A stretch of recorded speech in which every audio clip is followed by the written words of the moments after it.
The wind came sideways at 40 miles an hour, and Mara Kessler was on her knees in the mud counting fence posts by feel. 6 inches of rain in 11 hours. The creek behind the north pasture had climbed its bank twice already and was reaching for a third. Somewhere out past the black line of cottonwoods, 200 head of cattle that were not supposed to be hers were bunched against a fence she had built with wire she'd been told was too thin to hold a dog, let alone a herd in a flood. "Hold," she said to no one, her hand flat against a post that hummed under the strain of the wire. "Hold." Lightning cracked the sky white for half a second.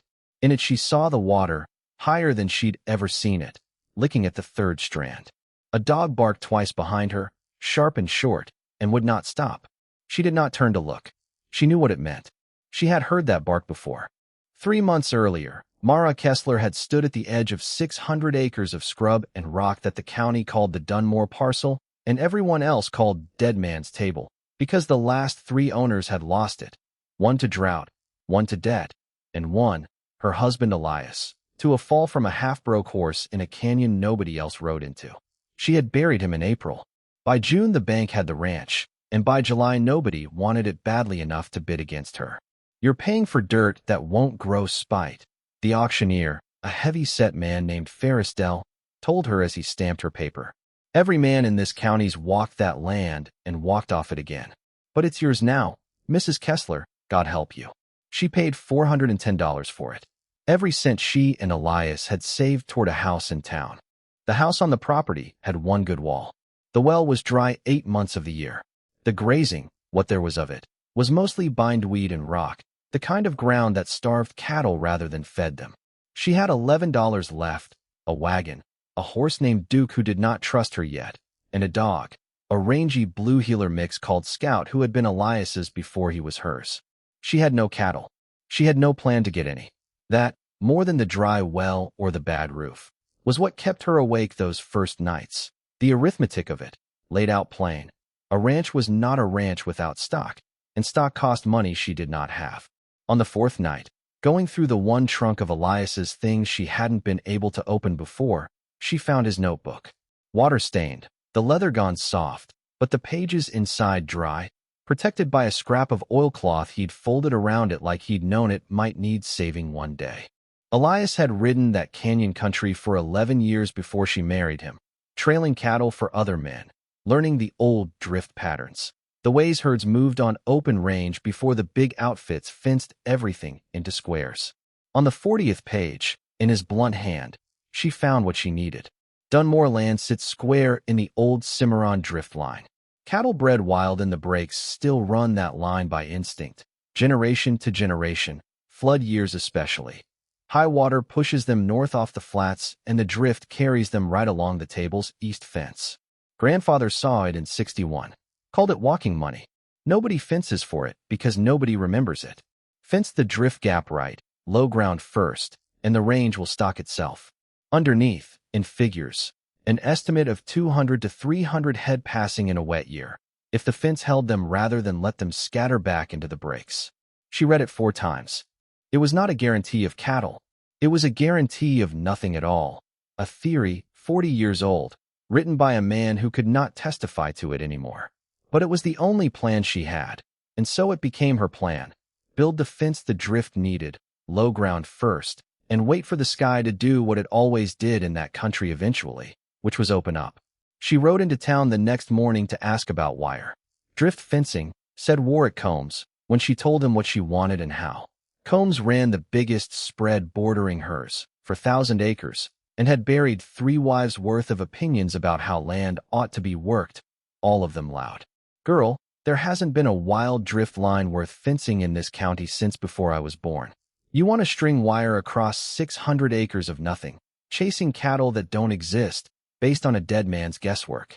It's not guesswork. It's observation. It's a fairy story a lonely man told himself trailing cows in the rain. He didn't say it unkindly. That was the worst part. He said it like a man doing her a favor. Spend what's left of your money on seed and a milk cow, and try to make something real out of that ground. Leave the fairy stories to grieving." She thanked him for his time and bought the wire anyway. 14 gauge, because it was what she could afford. $6 less per 100 rods than the 18-gauge Combs ran on his own fences, and she told herself the difference wouldn't matter for cattle that might never come at all. It mattered. Her first stretch, for 100 yards, laid along the low ground east of the table exactly as the notebook specified, held for 19 days before a mule deer buck put a shoulder through 2 strands of it, chasing off a rival, and the wire parted like string. She spent a morning resplicing it, and pretending the failure hadn't cost her $3 in materials she didn't have to spare. Combs rode the boundary line a week later, looked at her splice work, and shook his head. Wire that thin won't hold a determined calf, let alone 200 head of half-wild range stock moving with the weight of a flood behind them. You'll lose it all in one night, and lose your fence money with it. That night she walked the fence herself with a lantern, checking every splice, and found the answer in her own hands before she found it in the notebook. The wire wasn't wrong. The bracing was. Elias's drawings, 3 pages further on, showed corner posts set at a slant, angled back into the pull of the line, not straight up and down the way she'd set hers out of habit. She reset 4 corner posts over 2 days, sighting each one against a plumb line of twine, so the lean matched exactly what the notebook called for. 11 degrees off vertical, he'd written, though she had no way to measure it, but by eye and feel. She tied a strip of red cloth to the center of the reset span and watched it for 3 days. It did not move, not in wind that had shredded the same cloth on the old bracing inside of a day. That was her proof, a thread that stopped moving. Through August, she worked the fence line alone, save for Scout, who patrolled it with her, and Duke, who hauled the post wagon and had by then decided, grudgingly, that she was worth minding. She scaled the fence out to nearly 2 miles, low ground first as the notebook said, then up along the table's shoulder where the brakes funneled toward it. She kept a ledger nailed to the porch post, rods strung, dollars spent, dollars remaining. And by the last week of August it read, rods strung, 1,840. Cash remaining, 2.15. There were nights she sat on the porch step with that ledger in her lap and did not believe in the drift line at all. Not really. She believed in the work, because the work was in front of her, but the cattle were a story a man had written in a book, and men wrote all kinds of things they wanted to be true. You think it's foolishness, she said to Scout one evening, the only creature she said such things to out loud. Scout put her head on Mara's knee and said nothing, which Mara took, some nights, as agreement, and other nights as faith. The town's opinion of her shifted like weather itself. Bess Halloran, who ran the mercantile, took to saving her the cheap end cuts of wire nobody else wanted and told her, quietly, that she admired the nerve of it even if she doubted the sense.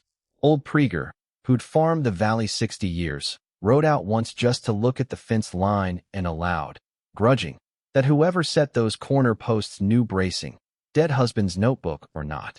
Combs's own foreman, a young man named Tate, started riding past twice a week instead of once, watching the fence go up without ever quite admitting he was watching. In the second week of September, the barometer Elias had left hanging by the door, brass, dented, more sentiment than instrument, began to fall, and kept falling for 2 days straight. Scout would not settle.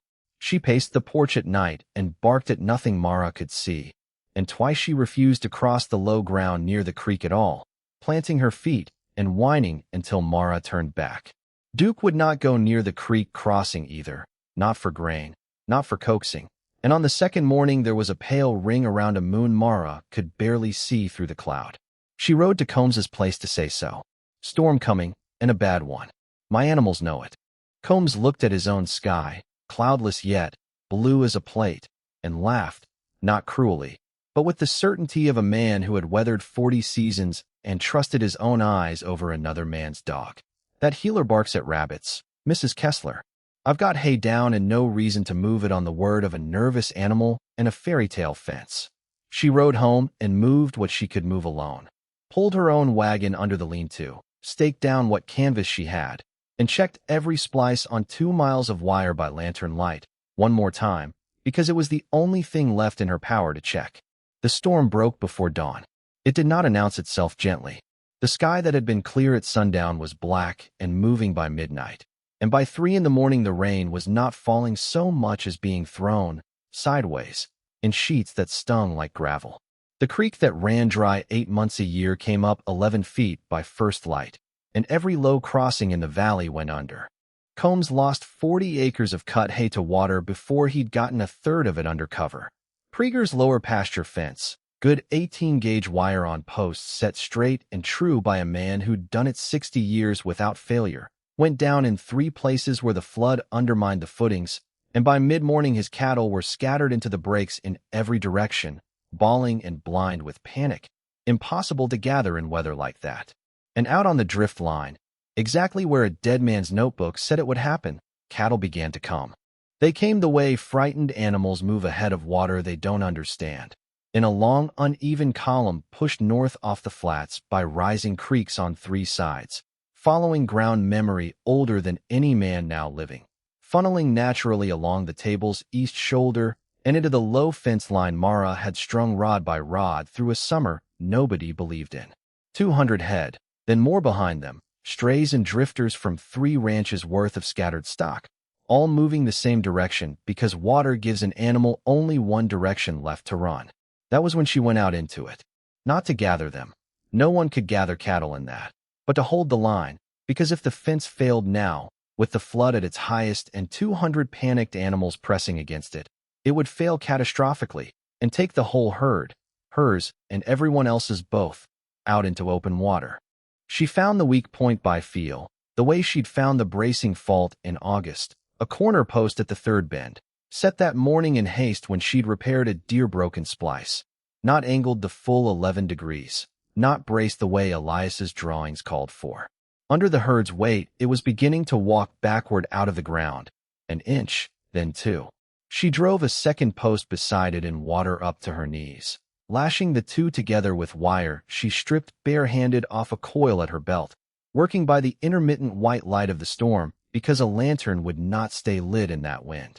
Her hands bled from the wire before she was done. She did not stop to look at them. "Hold," she said to the post, the way she'd say it to a horse. "Hold." And it held. It was in that stretch, past 2 in the morning, soaked through and half-blind with rain, that she heard a horse scream somewhere past the fence line, and Scout's bark changed. Not the warning bark, but the one that meant come now. She found Warwick Combs on foot in the flooded breaks, his own horse gone lame and lamb at him with it, thrown, his leg pinned wrong beneath the animal in 8 inches of rising water, 40 yards outside her fence line and directly in the path of the drift. There was no time to think about whether he deserved rescuing on the strength of his own doubt.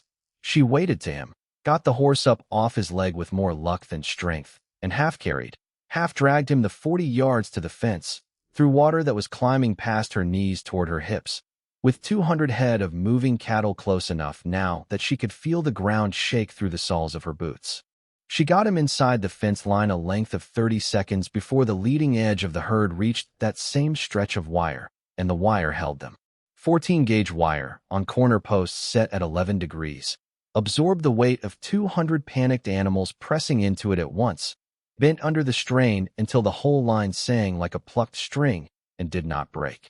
Combs lay in the mud against a post he had once told her wouldn't hold a determined calf, watching 200 head of cattle mill and settle against wire he'd called a fairy story, and said nothing at all. He reached out, with the hand that wasn't cradling his ruined leg, and closed it once around the base of that post, the way a man tests something to be sure it's real. That was all. He did not apologize. She did not ask him to. By the time the rain broke, gray and thin, toward 6 in the morning, the drift had stopped moving and stood bunched and blowing steam into the cold air behind 2 miles of wire that had not given an inch past the 1 weak post she'd fixed in the dark. Mara counted them from the fence line while the light came up, moving her lips the way she did with the ledger. 211 head, by her rough count, plus whatever strays had scattered too far to gather yet. She did not go looking for anyone to tell. The aftermath settled the way flood water settles, slow and without ceremony. Combs's leg mended crooked, but mended. He never spoke a word of apology for the fairy story, not that autumn, not the next, but he sent Tate over twice that week with tools to help brace the rest of the drift line, unasked, and the following spring he rode the whole 2 miles of it with her, without saying much of anything, which from a man like Combs was its own kind of speech. Krieger came by once with a jar of preserves and stood a long while at the fence with his hat off before he said a single word, and the word, when it came, was only bracing. The county sorted the strays out by brand over the following month, the way it always did after a big drift, and 204 head stayed hers by right of ground and fence and law, more cattle than the Dunmore parcel had held under any owner in 30 years. She had them branded before the first frost, working the chute herself, Scout circling, Duke steady in the traces at last. The notebook went back into its oilcloth, back into the trunk, its work done, its numbers proven by weather rather than argument. On a clear morning in October, with the ledger nailed to the porch post showing a column of figures that finally ran the right direction, Mara Kessler walked the fence line alone, checking splices out of habit rather than need, Scout ranging ahead of her through grass that had not grown that thick in anyone's memory of the place. She stopped at the reset corner post, the one that had walked an inch backward in the storm and held anyway, and rested her hand flat against the wood the way she had the night it mattered. Ground remembers what men forget, she thought, and nothing more, and went on checking wire.